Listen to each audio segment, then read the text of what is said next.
Phoenix is a stylish playmaker that can pop off in every single game, creating opportunity to get kills for him and his team. That being said, if you don't master Phoenix's kit, you could actually end up messing with your teammates, hurting them, and costing your team the game altogether. In this video, let's break down each and every one of his abilities and give you tips and tricks on how to start popping off with them right away. If you like Valorant content, we're going to be pumping out 2 daily uploads. That's right, 2 daily uploads. Do yourself a favor and smash the subscribe button so you don't miss out. All that being said, let's just jump right into it, shall we? So the first ability we have on our list is Phoenix's signature ability, Hot Hands.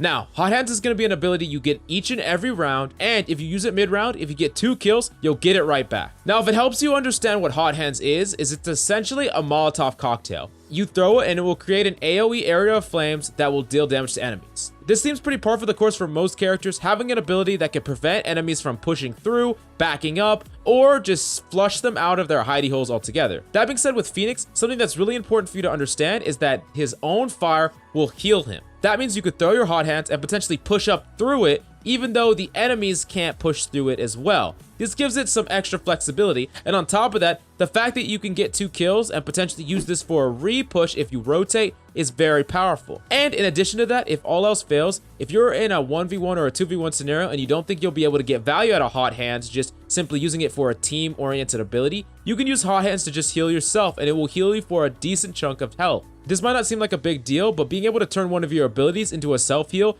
can give you that versatility to end up winning matchups later on. Now, there is something that you need to be really careful of when using this ability. Make sure that you do not accidentally light your teammates on fire. While weapon-friendly fire is not enabled, you can definitely kill them or hurt them a lot with your Hot Hands, so really keep that in mind. Now let's talk about the next ability on our list, and this might be Phoenix's most impactful and important ability, his Curveball. So Curveball is going to be something that you can get 2 charges for, and essentially, it's a flashbang grenade. Flashbang will be something that you're used to in a lot of other FPSs, but Phoenix has a special twist. You can choose to curve it around the right side or left side of a corner. This means you can easily curve around a corner, then peek it while the enemy is blinded, and get a free kill or take an advantage team fight. Here's what you need to prevent yourself from doing. Don't stand too far back so that the flash doesn't make it around the corner, or you're going to end up flashing you and your team. On top of this, there is something that you must do each and every time you use Curveball, and I'm telling you, every single time, you need to be calling how you're throwing it and where you're throwing it.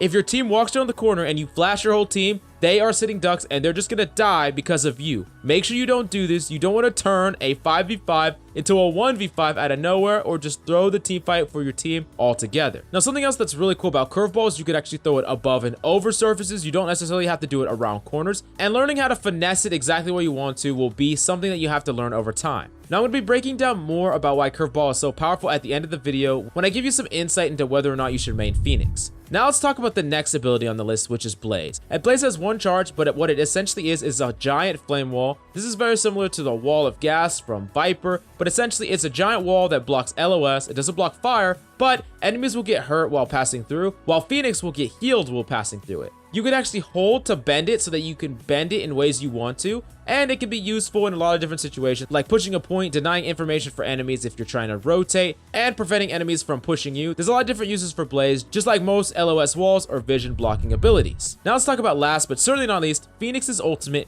Run It Back. Now, what Run It Back does is it places a marker, and for the duration of Run It Back, you can run in without fear. You run at an enemy and attempt to kill them, and if you die, you'll get resurrected right where you placed your marker. Now, there's a few things that you need to understand about Run It Back so that you don't mess up your ultimate. The first is, when you get resurrected, you're actually going to have a resurrect cast time, so you can actually get killed right again before you can really do anything. Really keep this in mind. You want to make sure that you place your marker in a place where enemies aren't right near you. On top of that, really keep track of the time. I can't tell you how many times it's like a 1v2 scenario and the enemy has planted the spike, and I see Phoenixes activate their ultimate, they run in, they might even clutch the fight, but then they have to go all the way back to their old body, run and get the spike and try to defuse, and they just don't have enough time. Sometimes you can't afford to use Run It Back because you simply don't have enough time to kill the enemy, go back to your body, and defuse the spike or plant. Now, another thing to really keep in mind is that if you get resurrected, you're not going to resurrect with full health and full armor. You're going to resurrect with full health, but you will have no armor. So that's really important for you to understand.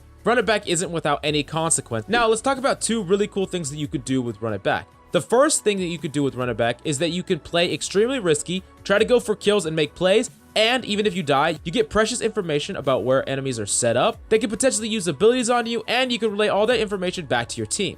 On top of this is a really cool part of Phoenix's Run It Back. If you grab a spike with Run It Back, then when you go back to your original body, you'll take the spike with you.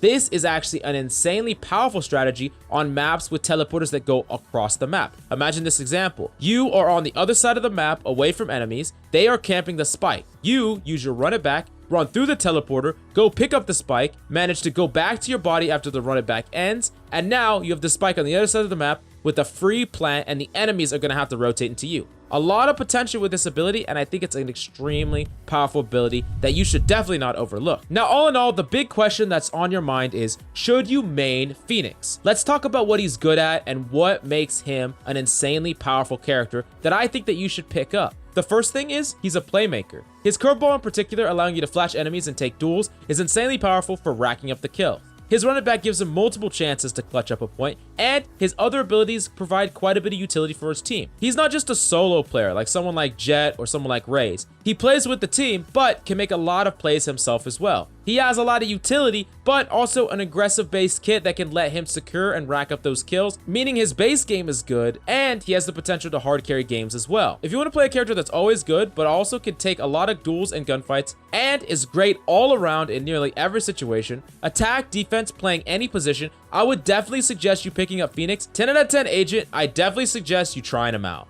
That being said, this channel is now all the way up to 2 daily uploads. That's right, we're posting 2 uploads every single day. Do yourself a favor and smash that subscribe button so that you don't miss out on a single piece of Valorant content. If you have any questions, comments, or if there's any videos that you want me to make, definitely let me know down below. I'm Coach Mills, and until next time,